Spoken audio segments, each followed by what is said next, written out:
More. And the question is, BTK, will they want to take it away? Take some heroes first? No.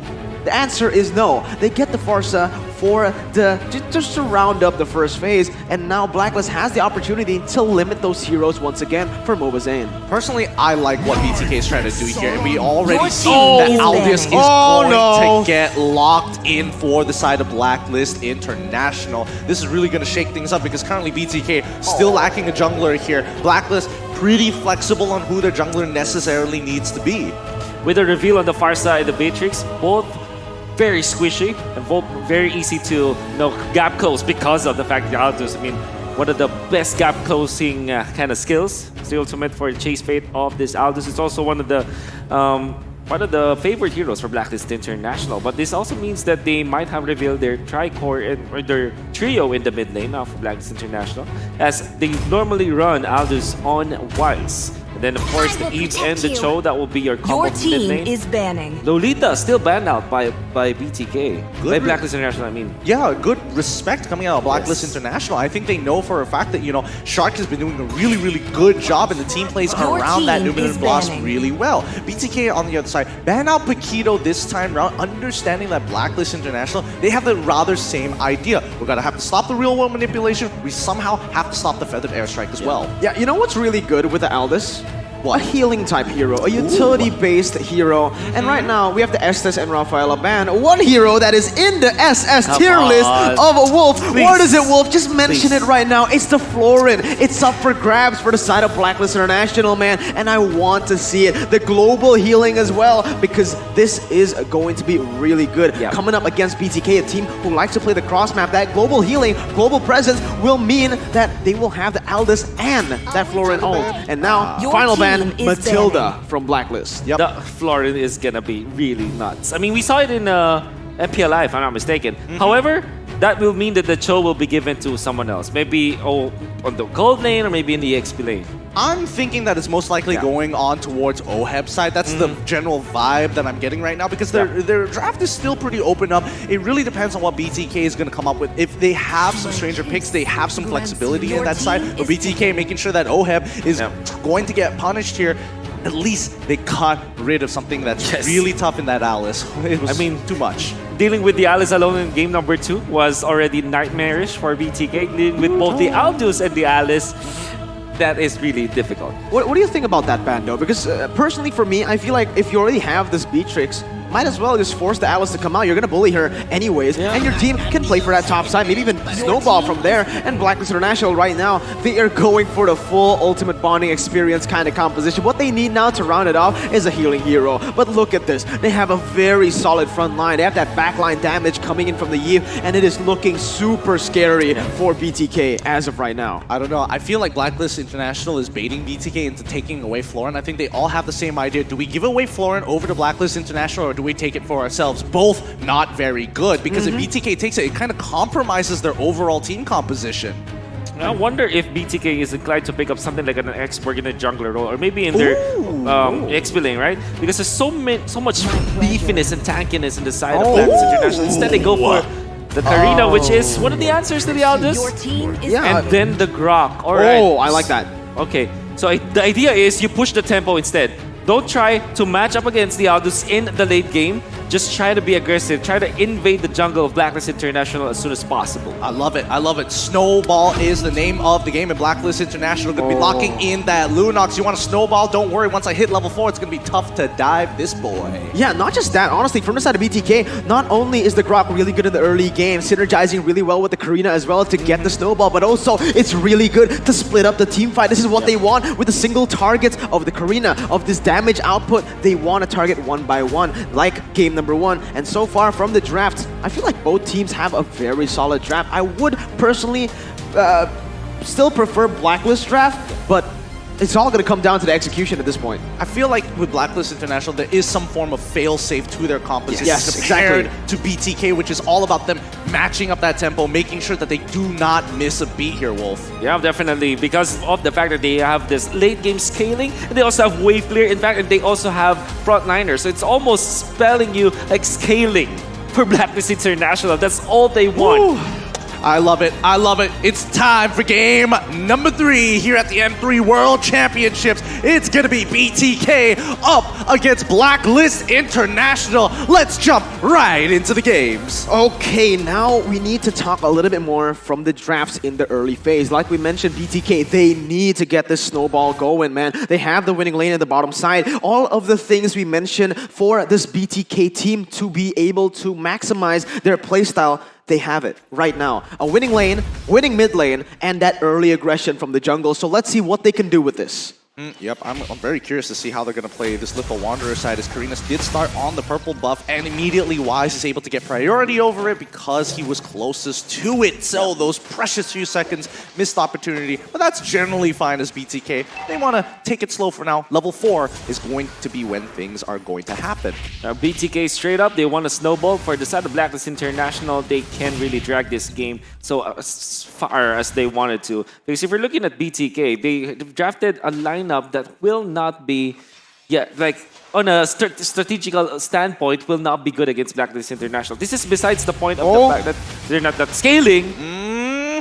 There we go. That's that fried chicken domination here, using the early levels as much as they can as Mobazane and Shark, making sure that he is going to have a good laning phase. And I think that's relatively important, as Oh My Venus now going to get pushed back in as they get control over the mid lane at the same time. I like how Fried Chicken is playing this lane. Look at that. He's actually making a freeze for himself in that bottom side, making Lunox miss so much from that recall. And that's just really great. Right now, it is actually going to be Fried Chicken with a slight XP advantage for now. Well, for now, let's see how this is going to play out as we get closer towards that level 4 and Turtle. Shark is going to be walking up it towards lane. Wise is, carefully farming up while he still can, but Haji doing a good job opening that map, making sure that Mobazane is going to be located at every point of time. Victor, early rotation here. Can he punish? He gets on top of Oh My Venus for now, as BTK now have priority over the Turtle. This is where things are going to get interesting. Both Fried Chicken as well as Oheb making the move, and Fried Chicken is going to punish him in that rotation, but first blood already achieved. Well done to Fried Chicken. First blood by Razor, as the rest of Blacklist International, Oh My Venus dropping down the real world manipulation. Ooh, BTK manages to return fire with a feathered airstrike onto Haji, punishing him. Here comes the Fallen Star move from Victor, getting a lot of good damage onto Wise so far. Edward, he manages to get the Daytona's welcome and kills Mobazane in the process. Great plays from both sides. Both sides, yeah, playing it extremely well. But firstly, we gotta speak about BTK's rotations there. That was beautiful. Beatrix, again, knowing that his team was in the top side, knowing that Oheb wants to join this team, he waited in the bush. He practically just caught him in the rotation, but on the other side in the 4v4, BTK played that really well, baiting the real world motivation. But wait a minute, there's something going on! What? He pulled it up! He managed! Oh my goodness, the Turtle being slain this time. But what a play coming in from Fried Chicken here. That was, he managed to switch over to shotgun and get his alt off just in time. You know the damage output of the shotgun, right? You saw that. He melts Oheb. Still, Oheb gets the experience advantage, at least because he was able to just get the first kill. But then again, my God, Fried Chicken is 2-1-0 while Oheb is 1-2-0. This 1v1 in the bottom lane. Oh my. It's a show. Bad. It really is a show. And look at that. Fried Chicken's pressure. He gets the first turret as well, going over the side of BTK. You love to see it so far. And I think BTK is just unlocking a secondary win condition for their team, as Karina just needs to control that tempo. Excuse me, my bad. Can we talk about that more? What? Half HP, my dude? Exactly. That's not... I'm speechless right now. How did that happen? But all right, let's move on right now. 60 seconds for the Turtle. BTK, they managed to get that 900 gold lead here in the early phase. But wait a minute, it's going to be Haji trying to open up the map. But yes, he's going to get zoned away. So far, BTK doing okay, but they need more than 700 gold with this composition. Yeah, I think so far it's just dependent on Fried Chicken to start pushing his advantages now on towards that top side as well to get even more gold. The macro coming out from BTK is really good. Here comes Bennett's Rage on top of Edward. He is just stuck in this situation. An insta-burst coming out from Mobazane's side. Blacklist International looking to play for later into the game. Fried Chicken already has got the Blade of Despair. It's actually 1,000 gold ahead of Oheb.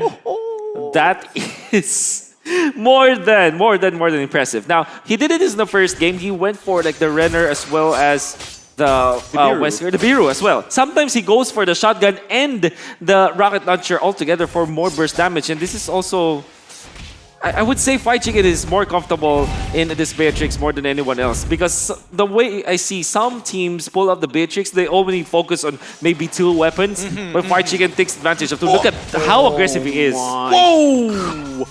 I mean, I'm with you on that, Miracle. The disrespect, yeah, don't just tactically roll into that one. Like, Haji could have looked to punish that potentially. But all right. It looks like they are just conditioning Blacklist International. BTK now wanting to break open this top tier 1 here. Edward and Haji just giving a lot of respect. That's the thing, right? We haven't seen a lot of teams, a lot of players utilize that shotgun. They usually use it for the turrets, right? It's really good at sieging, but they kind of underestimate how good it is in the brawls, in the duels here, especially when you're going against someone with not that far, not that crazy range, like the Lunox, like this Cho and the Barrett. You literally do so much damage, maybe even take a chunk of their HP with one shot. But look at this, Gideon. Oh, here comes the way of the dragon is Haji. He's not going to take the second part of the Falling Star move, forcing him to flicker. But look at that top side. Barat still getting shot down here by Bullshit. Oh, great wall coming in from Shark. Fried Chicken going to get plenty of damage. Daytona's welcome does not connect. Haji looking for an opportunity as Oh My Venus disengages the team. Fried Chicken does it again. Gets the 1-for-1 trade, but Wise, he's finally online here. He's got plenty of damage, and he's going to try and secure this kill on towards Shark's side, but Victor is able to help him out, but you can see the damage coming in from Wise. He's farmed nice and healthy. Farm bill is over, and Wise is here to stay. That's the thing. That's why I mentioned BTK. They need way more than this 1,000 gold because they're going against a scaling composition that Aldous hasn't been in any fights. Sure, he was in the initial turtle fight, but since then, he's been relatively quiet on the map. And why? Because he's been farming. You can see the damage already racking up with the stacks that he has. He also has a 1-level lead over MOBA Zane. So this is where Blacklist likes to play, when Wise gets that power spike on the Aldous. Haji has got the Radiant Armor, so they are going to be tanking up. Previously, the BTK lineup, they are flourishing with their squishy targets of Blacklist International, like pickups on Oh My Venus, Haji as well as Oheb. But now that they are going to be activating both Haji, Edward, and Wise, those are tanky heroes that the Beatrix might not be able to touch. But if they do layer together, it's going to be great. However, Demon Hunter Sword, okay, that spells doom. I mean, that's not just it, because they sacrificed a lot of pressure on that top side, and they sacrificed top tier 1 off of a first macro mistake we are seeing coming in from BTK's side. Blacklist International have come up online. They're like, yes, take the turtle. We don't mind you doing this play, because with Fate Chains they can come in. They come in at pretty much any time, and we're expecting Blacklist International to do exactly that right here. Edward as well as Victor just going head to head. Daytona's welcome starting to come out, and we already see Karina secures the turtle here so far. Fried Chicken gets the kill on towards Barat's side, but Wise going to be running down Fried Chicken all the way into the back line. They can't seem to do anything much about the situation here, as Oh My Venus has already used the real world manipulation, and there we go, 2-for-1 trade in favor of BTK. That actually did not go in favor of Blacklist International. I love that. You know why that happened? Gideon Wolf, BTK, they're playing it very smartly. They know Blacklist International, they want to get that AoE. They want to group up, and look at that, Victor already jumping in, and that might be the fight. Oh, here we go. Shark gets hit by the way of the dragon. He flickers on forward here, but he's going to die as Oheb gets the darkening. He's going to get some good damage onto Victor. Here comes the feather airstrike to disrupt from Haji. Does he find it? No, he does not. Doesn't get the third hit of G Kundo as MOBA Zane manages to walk away from the situation. Absolutely. As I was saying, again, for the side of Blacklist International, their composition really relies on them grouping up as 5 and looking for that area of effect damage, maybe even getting the stun off to multiple members from the Barretts. But, you know, that's the point of Blacklist International's composition, whereas BTK, they want to isolate, they want to use the damage, maximum damage from every single member, and there you have it from that team. That fight was completely split forward. Wise went for the back line. All right, just let him die. Let him die. We focus on one guy first, then we get onto Wise. I also kind of want to point out that MOBA Zane actually decided to go for the Pocket Destinies, doesn't want to go for that early damage in that Calamity Reaper. Yeah. And that is also one of the weird things, right? I mean, I've seen in Indonesia, they prefer Karina with super defensive items. Yes. Oh yes, just like how they. Whoa! I did not want to finish that sentence. I have to see what they are able to pull off here. And BTK is like, weird build. Jokes on you, kids. Yeah. Blow them up in the mid lane so far. The American sniper. Again, Fried Chicken. He's great. Again, why is he stuck? I cannot do it. Shark. Oh my goodness. This is what I'm saying. That's why I love the Grok. BTK in the first game, how they were able to get the dub is by splitting the map, splitting the members, and isolating one by one, and that's exactly what they're doing here. Oh, they're doing it one more time. Oheb trying to save the situation with the doctor. He flickers on out of the way. They sacrifice 2 members. Your killing spree coming out from the side of Fried Chicken, but now the kill box is here. Haji looking for an opportunity, but does not find it. Shark using the making sure that he uses the wall charge to get out of there. Can't be CC'd. Well done to BTK. Oh my word. Shark as well as the rest of BTK. Look how Zia as well as White Chicken just layered all of their damage altogether. Actually, it's not a layering. They did it simultaneously. Oh my god, they bursted down Haji so quickly, and we're gonna see it. I mean, Haji, even through the player caps, we saw how he just scratches his head with that. Look at this. They put it all together. Oh, right at the very edge. Wow. Actually, that's just Zia's damage per second that took down Haji, but brunt of the damage came from Fried Chicken with that sniper. Oh my goodness, he is good with that Renner. But so far, Blacklist International trying to look for a punishment on towards Shark here, who manages to get on out with a wild charge, but this is going to be Lord. They've already opened up quite a bit with the neutral objectives, currently 2 towers ahead of Blacklist International.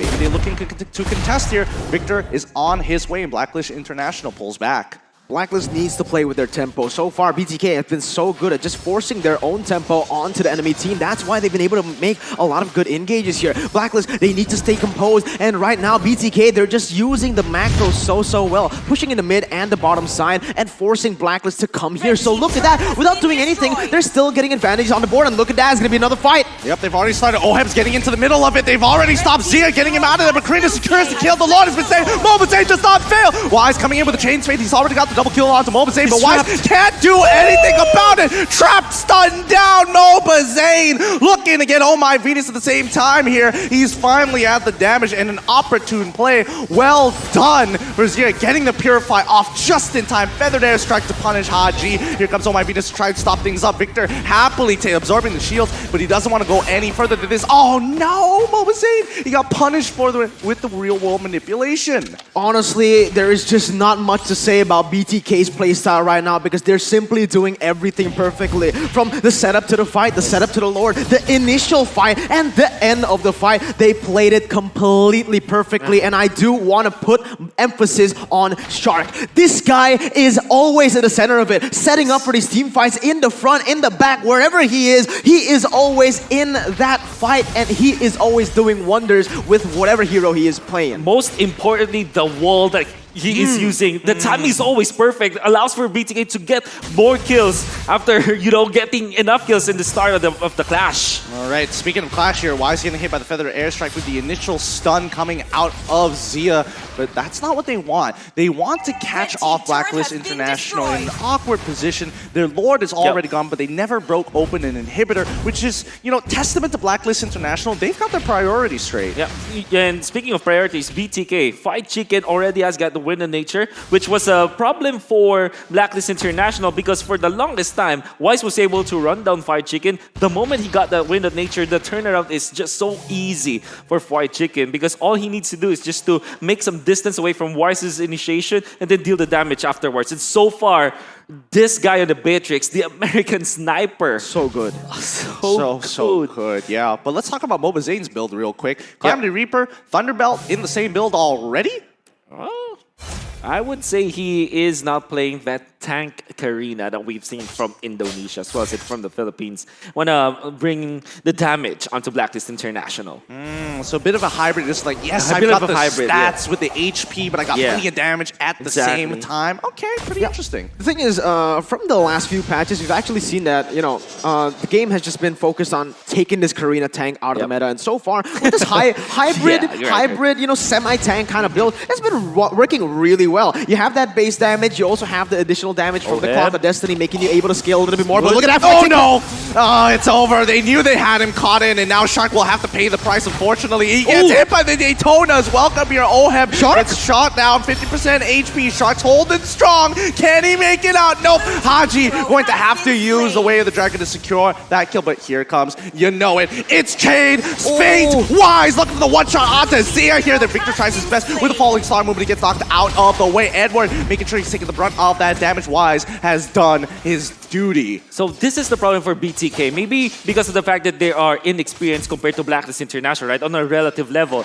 Blacklist International, when they see an opening, they just continue through it. And BTK, they try to salvage one of their members, and that's usually the pitfalls of teams that are inexperienced, right? When they try to save their teammates when put in a bad spot, sometimes they get one after the other be picked up by the opponents.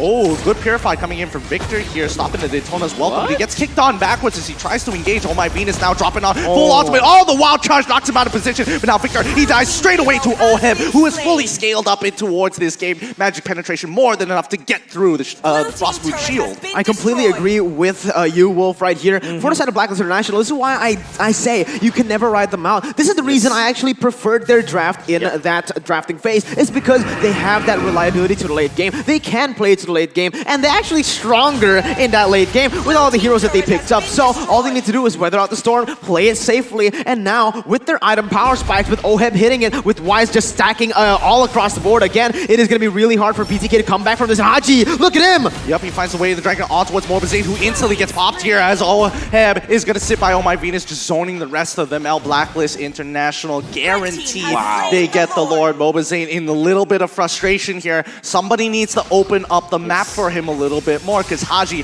has set his sights on him. Let's talk about forced errors. Blacklist International with a veteran power move against BTK. So they forced out BTK out of their own base, tried to bait them into the Lord area, all the while still holding the Lord. The Lord wasn't reset. There was somebody in front of the turret outside the leash range of that Lord. That was perfectly executed from Blacklist International, and they got every single thing in that skirmish. Absolutely, and just like that, look at that. It was 5,000 gold lead for BTK. Instantly now, it has been turned around. It's been equalized, and that's the thing. Everything you've built up from the early stage up to this moment, it doesn't matter anymore because Blacklist, they've gotten all their power spikes already, not just by levels, but by items. If we can take a look at the items very, very soon, Wise probably has all of his items. There you go, Wolf. It is all mostly complete for the carries, and this is where Blacklist start to dominate. Yeah, I'm just looking at Oheb, and he's just like, he's fully kitted out to start shredding here. Here comes Luminous Lord. He's going to be crashing into the area. The real world manipulation for Oh My Venus to try and zone out Fried Chicken. Haji finds Mobazane again. Feathered Airstrike not able to respond in time as they need to get rid of this Luminous Lord. Tier 2 on bottom side is saved. However, mid is in some trouble here. Can they clear out the minions in time to protect their inhibitor? No, they cannot. Edward does get the initial Daytona's welcome, flickers over the wall to secure this kill on towards Victor. That's going to be 2-4-0. 2 inhibitors as well, and Wise will put the killing blow into Zio. Ooh, Witcher trying to protect himself, but Haji is going to help secure that kill. Shot can't do anything as we see Fried Chicken can only do so much. GG, well played to Blacklist International. That's the thing right now with the composition of Blacklist International. They're multi-dimensional, like we mentioned, right? They can play to the late game. They can play it with defense. They can play it aggressively as well if they get the snowball initially. But that is why I really like their draft. In every circumstance, in every position, they can still stay